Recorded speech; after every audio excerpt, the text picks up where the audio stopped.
Haleluya. Amazina ni Umuhoza Devota, izina ry'umugisha ni Mama Rebecca. Ngiye gushima Imana ko ngeze mu babyeyi banjye hano ni mu rugo,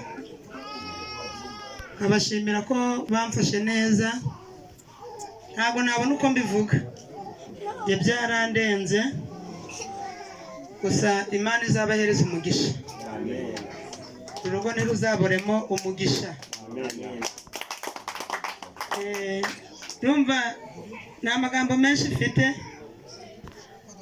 ndi gushimira n'abantu twazanye nabo bamberekeje. Uyu ni papa,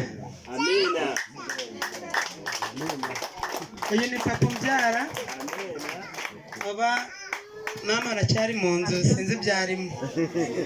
Hano hariho baganda banjye bamfashe neza. Papa Imana iguhe umugisha.